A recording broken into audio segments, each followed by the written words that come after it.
तो नमस्कार दोस्तों, मैं आज बात करने वाला हूं इंडियन एजुकेशन सिस्टम ट्रैप के बारे में। तो education system, Indian education system trap है क्या?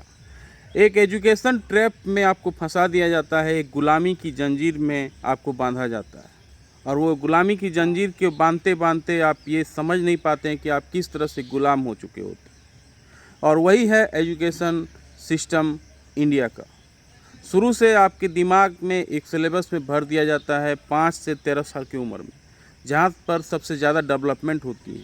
उसके बाद धीरे धीरे लाइबिलिटी बढ़ता है और आदमी एक जंजीर में फंस के रह जाता है। एजुकेशन सिस्टम एक ऐसा सिस्टम है जो गुलाम बनाने के सिवा आपको और कुछ नहीं करता है और इसलिए इंडियन एजुकेशन सिस्टम को बदलने की ज़रूरत होती बहुत ही ज़्यादा है।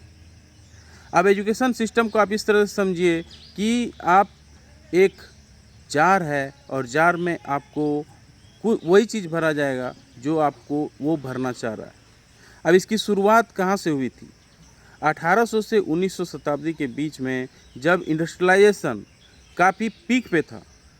यूरोपियन कंट्री यानी अमेरिका, फ्रांस, यूके, यहाँ पे सबसे ज़्यादा इंडस्ट्रियलाइजेशन हो रही थी और उस समय लेबर की ज़रूरत थी। और लेबर कहाँ से आएगा?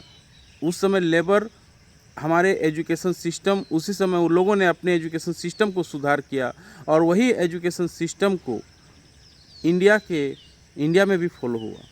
जो अंग्रेज़ जब यहाँ पे आए, गुलामी हम लोगों को दिए, गुलाम बनाए, उसी समय से हमारा एजुकेशन सिस्टम वही तैयार की ताकि गुलाम उन्हें मिल सके और हमें गुलाम बना सके।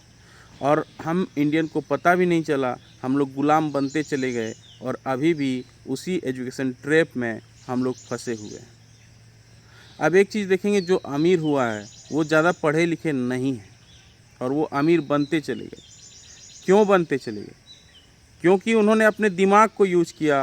अपने जो दिमाग है उनका काफ़ी अच्छा से उन्हें यूज़ किया गया, अपने दिमाग को एक्सपेंड किया गया और वो बिजनेस के बादशाह बनते चले गए। चाहे फेसबुक के संस्थापक को देखिए, मार्क जुकरबर्ग, चाहे अमेजन को देखिए, चाहे आप बिल गेट्स को देखिए, चाहे आप धीरू भाई अंबानी को देखिए, जितने भी अमीर हुए हैं, जितने भी रईस हुए हैं, वो इस एजुकेशन ट्रैप में नहीं फंसे। वो अपने दिमाग को उन्होंने अपने तरीके से यूज़ किया और वो सफलता के मुकाम तक पहुंच पाए।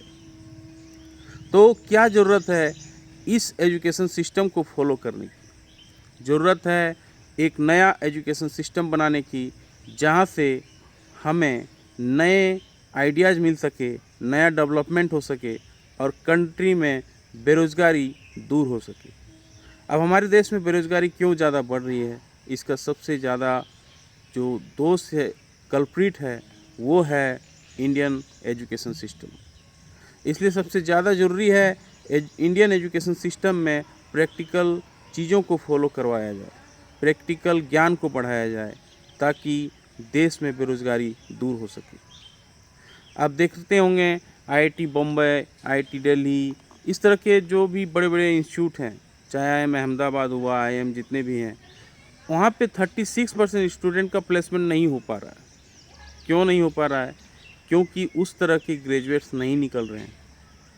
एक सिलेबस में बंधा हुआ एक रटा सा जो बच्चा होता है, रटा रटाया जो ज्ञान होता है, वो रटा रटाया ज्ञान आपके जीवन के प्रैक्टिकल चीज़ों को फॉलो नहीं करवा पाती है। इसलिए लोग IIT Bombay, IIT Delhi, IIMs तो चल जाते हैं, लेकिन वहाँ से भी जॉब नहीं ले पाते। ज़रूरत है नए नए स्टार्टअप्स की खोजने की, नए नए प्रैक्टिकल योजनाओं की और वो उस तरह का कॉन्सेप्ट तैयार करने की जो हमारे देश में नए बिजनेसमैन को पैदा कर सके, नए एंटरप्रेनर को पैदा कर सके, ताकि देश में बेरोज़गारी दूर हो सके और देश आगे बढ़ सके। कैसा लगा जानकारी? लाइक से सब्सक्राइब करके ज़रूर बताएं। मिलते हैं किसी और एक वीडियो पे, तब तक के लिए जय हिंद, वंदे मातरम।